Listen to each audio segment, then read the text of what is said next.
Assalamu alaikum. Hello guys. Today I am going to talk about unit number 8, a day in life of an Indian fighter pilot. In this unit we are going to talk about a life of a fighter pilot whose name is K.S. Suresh. Okay અને આ યુનિટની અંદર આપણે જોઈશું કે જે fighter planes હોય છે અને આની અંદર જે ફાઇટર પ્લેન છે એ છે MiG-21 એટલે MiG-21 જે છે એ કેવી રીતે કામ કરે છે અને આ ફાઇટર પાયલટ જે છે એ કેવી રીતે કામ કરે છે એ આપણે આ યુનિટની અંદર જોવા જઈ રહ્યા છે. This is one of the interesting unit for you.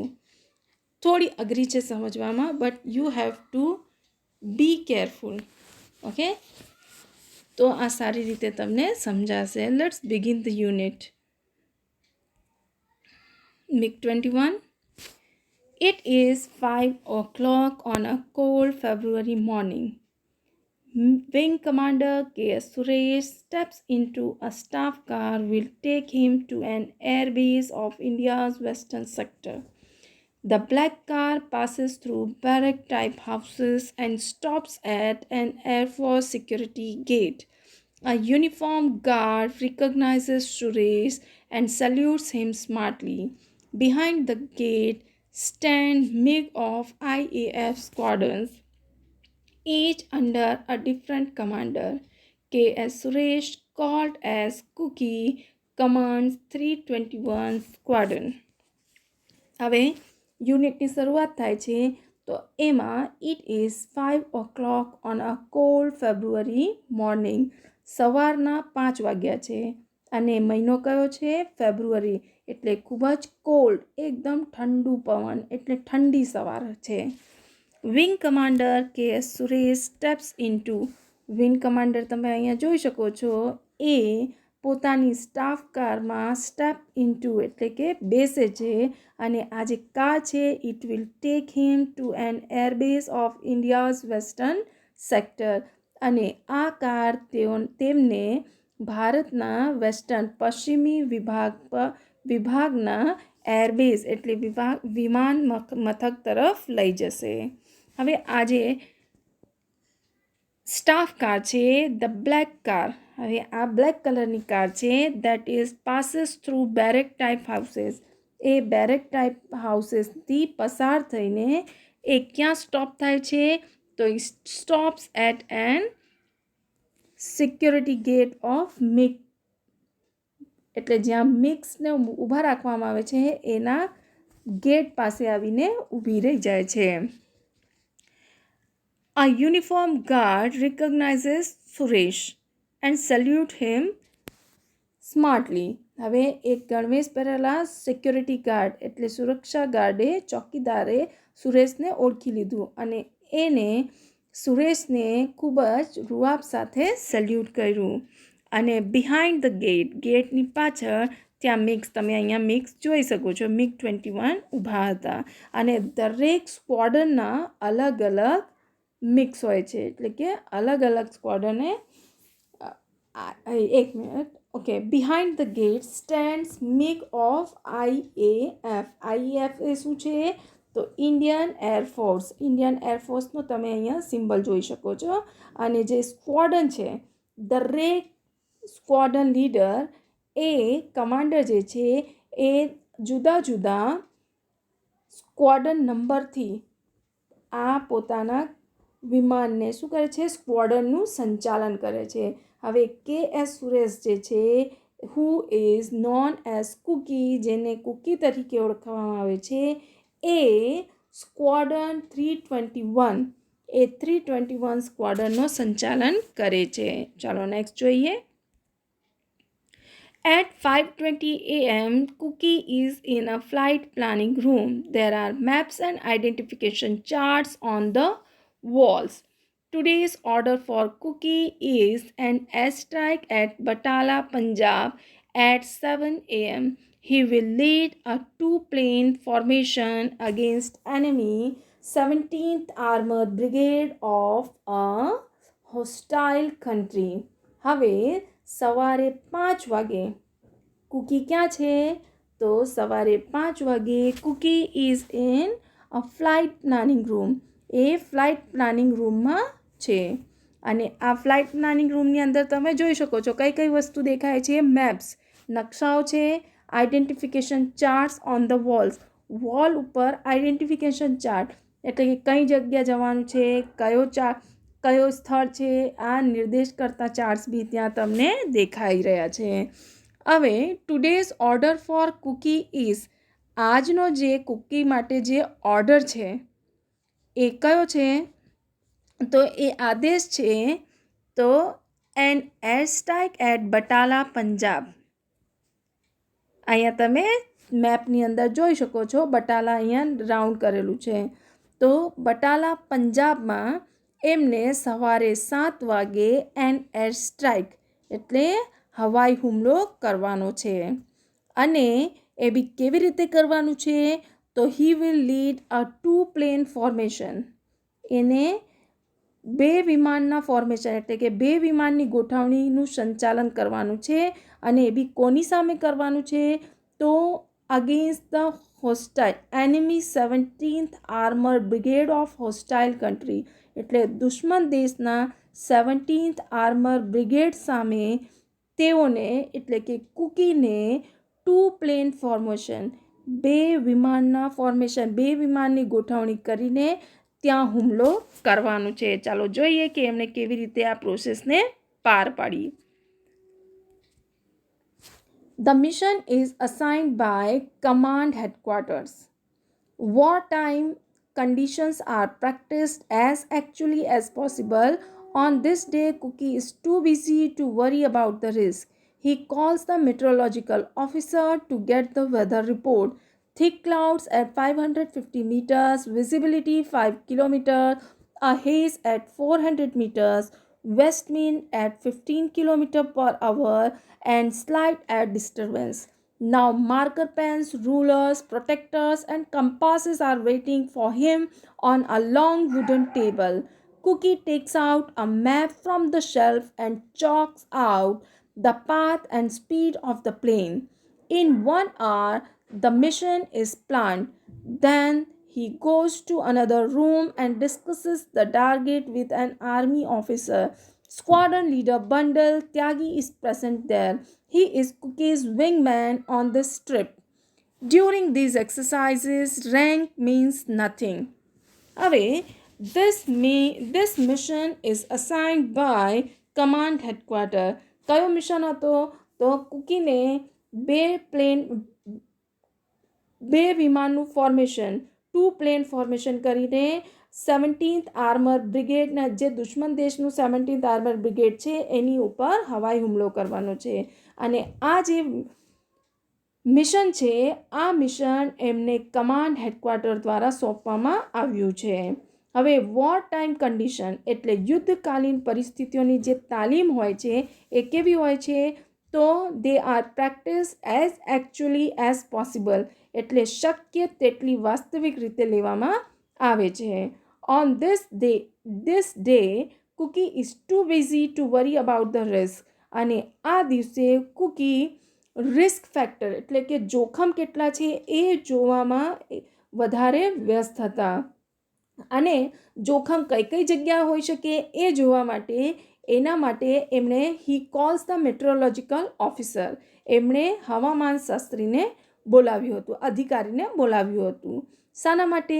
Two get the weather report. હવે એ હવાઈ હુમલો કરવાના એટલે હવામાન કેવું છે એ જાણવું જરૂરી છે. એટલે એમણે હવામાન શાસ્ત્રીને બોલાવ્યું એટલે કે અધિકારીને બોલાવ્યું. અને પછી વેધર રિપોર્ટ એટલે કે હવામાનનો રિપોર્ટ કેવો છે એની માહિતી મેળવી. તો હવે હવામાનશાસ્ત્રી અધિકારીએ એમને રિપોર્ટ આપી. એમણે શું કીધું? થિક ક્લાઉડ્સ એટ 550 મીટર્સ એટલે 550 મીટર સુધી તમને ગાઢા વાદળો દેખાશે. વિઝિબિલિટી 5 કિલોમીટર્સ એટલે 5 કિલોમીટર સુધી જ સ્પષ્ટ દેખાય એવું છે. એના પછી તમને બધું દેખાશે નહીં. અ હેઝ એટ 400 મીટર્સ અને 400 મીટરથી તમને ધુમ્મસ દેખાવા લાગશે. હવે ઘેરા વાદળો, હવે અહીંયા હેડક્વાર્ટરનું પિક્ચર આપણે જોઈ ગયા અને પછી થિક ક્લાઉડ્સ આવી ગયું અને પછી છે હેઝ. હેઝ એટલે ધુમ્મસ. તો 400 મીટર પર ધુમ્મસ તમને દેખાશે. અને પછી હવામાન શાસ્ત્રી કે છે વેસ્ટ વિન્ડ એટ 15 કિલોમીટર પર અવર, એટલે 15 કિલોમીટર પર અવરની ઝડપથી પશ્ચિમી પવન ફૂંકાશે. એન્ડ સ્લાઇટ એર ડિસ્ટર્બન્સ, અને થોડી તોફાની હવાઓ બી ચાલશે. એટલે કે ઇન શોર્ટ તમને જે એટમોસ્ફિયર છે થોડો ખરાબ મળશે. હવે શું થાય છે કે આ એટમોસ્ફિયર વિશે એટલે કે હવામાન વિશે તો માહિતી લઈ લીધી, એમને વેધર રિપોર્ટ એમની પાસે આવી ગઈ છે. હવે એમને પ્લાનિંગ કરવાની છે કે શું કેવી રીતે કરવાનું છે. તો નાવ માર્કર પેન્સ, માર્કર પેન એટલે નિશાની કરવા માટેની પેન, રૂલર એટલે ફૂટપટ્ટી, પ્રોટેક્ટર્સ એટલે કોણ માપ કરવાનું, એટલે કે કોણ માપનનો ઉપયોગ શાના માટે કે કઈ દિશામાં કેટલા ખૂણે કેટલા કોણ પર આપણને કામ કરવાનું છે એ આપણને ખ્યાલ આવે. કમ્પાસેસ હોકાયંત્ર આર વેઇટિંગ ફોર હિમ, એની રાહ જોઈ રહ્યા હતા. ક્યાં રાહ જોઈ રહ્યા હતા? તો ઓન લોંગ વુડન ટેબલ, લાકડાની લાંબી ટેબલ પર આ બધું મૂકેલું છે અને એની રાહ જોઈ રહ્યા છે. Cookie takes out a map from the shelf, કુકીએ શેલ્ફમાંથી એક મેપ, એક નકશો બહાર કાઢ્યો. And chalks out the path, એમણે બટાલા પંજા પર સ્ટ્રાઇક કરવાનું છે. તો એના માટેના રસ્તા ઉપર એમણે શું કરી દીધું? ચોક્સ આઉટ, નિશાન કરી. અને એની સાથે સાથે માર્ગ અને સ્પીડ અને પ્લેનની સ્પીડ કેવી રાખવાની છે એ બધું એમણે ત્યાં નક્કી કર્યું. Squadron leader bundle Tyagi is present there. Squadron leader bundle who is Tyagi, ત્યાગીને બીજા નામથી ઓળખવામાં આવે છે બંડલ, એ બી ત્યાં સ્ક્વોડન લીડર ત્યાગી બી ત્યાં હાજર છે. હી is Cookie's wingman on this trip. અને આ જે યુદ્ધ છે 2 ફોર્મેશન છે, એમાં એક કુકી ચલાવવાના અને બીજો જે છે એ કોણ ચલાવવાના? તો કુકીની સાથે ત્યાગી ત્યાં રહેશે. તો he is Cookie's wingman on this trip. Tyagi એ કુકીના વિંગમેન તરીકે કામ કરશે. ડ્યુરિંગ ધીઝ એક્સરસાઇઝીસ, અને આ પ્રકારની એક્સરસાઇઝ સમયે રેન્ક મીન્સ નથિંગ, કેમ કે કુકી સિનિયર છે અને ત્યાગી એ જુનિયર છે. પણ આવી એક્સરસાઇઝની અંદર હોદ્દાનું કોઈ મહત્ત્વ રહેતો નથી. ચાલો નેક્સ્ટ જોઈએ. Only 20 minutes are left before engine starting time.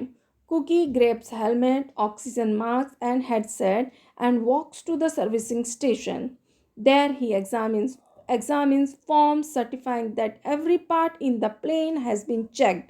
Then he walks around the plane to check for leaks, loose panels and pins. There are none. So he climbs into his seat, connects his oxygen supply and radio. Next, he pulls out a safety pin from the seat and then becomes live. If he pulls the cord, the seat with a parachute will rocket 200 meters out of the aircraft in less than a second. Finally, the last compulsory check before takeoff, it is called TAFFLOHP. Trim, air pressure, air brakes, ailerons, flaps, fuel instruments, oxygen, hydraulics and pneumatics. એટલે હવે આગળની જે process હતી એની અંદર હવે cookie ત્યાગીની સાથે ક્યાં પહોંચે છે? Only 20 minutes R left before engine starting time, એટલે કે ઇન્જિન શરૂ કરવાને માત્ર 20 મિનિટ બાકી છે. કુકી ગ્રેબ્સ હેલ્મેટ, કુકીએ પોતાનું હેલ્મેટ લીધું, એની સાથે સાથે હેડસેટ, એની સાથે સાથે ઓક્સિજન માસ્ક, બધું લઈને એ સર્વિસિંગ સ્ટેશન પર પહોંચી ગયા. સર્વિસિંગ સ્ટેશન એટલે જ્યાં મિક્સ ઊભા કરીને ચેક કરવામાં આવે છે. There he examines forms certifying that every part in the plane has been checked. ત્યાં તેઓએ એક ફોર્મ ચેક કર્યું જેની અંદર સર્ટિફાઈ કરવામાં આવ્યું કે આ જે પ્લેન છે એના દરેક પાર્ટને બરાબર ચેક કરવામાં આવ્યું છે. Then he walks around the plane. પછી એ પ્લેનની ચારે બાજુ ચક્કર લગાવે છે, ફરે છે. શાના માટે? ટુ ચેક ફોર લીક્સ, એટલે કે કોઈ લીકેજ તો નથી, કે પછી લૂઝ પેનલ કંઈક ઢીલું તો નથી, એન્ડ પિન્સ, કે કોઈ પિન તો નથી, જેનાથી કોઈ પ્રોબ્લેમ થાય એ ચેક કરે છે. ધેર આર નન, કોઈ પ્રોબ્લેમ હતી નહીં, કોઈ પ્રોબ્લેમ નથી. સો હી ક્લાઇમ્સ ઇન્ટુ હિઝ સીટ, તેથી તેઓ પોતાની સીટ પર બેસી ગયા, ચડીને બેસી ગયા. And connects his oxygen supply, પિક્ચરમાં તમે જોઈ શકશો ઓક્સિજન મોઢા પર લગાવી લીધું છે. એન્ડ રેડિયો એટલે કાન પર આપણે હેડસેટ લગાવીએ છીએ આપણું ઇયરફોન, એવી રીતનું રેડિયો સાથે કનેક્ટ, એટલે કે તમે હવામાં હશો પણ તમારા જે એરનું જે પ્લાનિંગ રૂમ છે ત્યાં તમે એકબીજા સાથે કનેક્ટ કરી શકો છો. પ્લસ તમારી સાથે જે બીજો પાયલટ છે એની સાથે બી કનેક્શન કરવા માટે આ રેડિયો લગાવવું પડે છે. તો એને એ કનેક્ટ કરે છે. Next he pulls out a safety pin from the seat, એ સીટમાંથી સેફ્ટી પિનને ખેંચે છે. એન્ડ ધેન બિકમ્સ લાઈવ, અને મેઘ જે છે એ હવે શરૂ થઈ છે, એટલે ચાલુ થઈ જાય છે. હવે શું થાય છે? If he pulls the code, એટલે જો તેઓ ત્યાં એક કોડ રસ્સી છે, જાડી રસ્સી, કોડ એટલે જાડી રસ્સી, આની સાથે સાથે કોડ એટલે આપણું પેટ જે છે બેલી બટન એની અંદર બી હોય છે યમ્બલિક કોડ. તો એ જે જાડી રસ્સી છે એને જો ખેંચે, અહીંયા ખેંચવાની વાત નથી કે કેમણે ખેંચી, પણ શું કહે છે? ઇફ હી પુલ્સ, જો એ ખેંચે તો શું થાય? The seat with a parachute will rocket 200 meters out of the aircraft in less than a second. જો તેઓ આ કોડને રસ્સીને ખેંચે તો 1 સેકન્ડથી બી ઓછા સમયમાં પેરાશૂટ સાથે સીટ વિમાનની બહાર 200 મીટર દૂર ફેંકાઈ જાય છે, એટલે કે દૂર ફેંકી જાય છે. અહીંયા તમે જોઈ શકો છો. And finally the last compulsory check before take off, ઉડાન ભરતા પહેલાં છેલ્લી ફરજિયાત ચેકિંગ, અને એ જે ચેકિંગ છે ઇટ ઇઝ કોલ્ડ TAFFLOHP, એને કહેવામાં આવે છે TAFFLOHP. હવે આ જે પ્રોસેસ છે એ કઈ છે? તો એના માટે છે ટ્રીમ, એર પ્રેશર એટલે હવાનું દબાણ, હવાનું બ્રેક્સ, એલરોન્સ અહીંયા તમે પિક્ચરમાં જોઈ શકો છો. એની અંદર જે પાંખ છે એની સાથે સાથે જુદા જુદા મોશન્સ છે એ બધું ચેક કરવામાં, લેફ્ટ સાઈડ, રાઈટ સાઈડ, કેટલા એંગલ પર કેવી રીતે કામ કરવાનું છે એ બધું આમાં ચેક કરવામાં આવે છે. પ્લસ ફ્લેપ્સ, હવે ફ્લેપ્સ એટલે ફ્લેપ્સ એન્ડ સ્ટાર્ટ્સ. હવે અહીંયા જે છે એ શું છે? તો ફ્લેપ્સ એટલે પાંખ, ફ્લેપિંગ કરવામાં આવે છે, ફ્લેટર્સ. તો એના માટે અહીંયા કઈ જગ્યાએ કયો દબાણ આવશે, કેટલી ઊંચાઈ પર કેવી રીતે કામ કરવાનું છે અહીંયા ચેક થાય છે.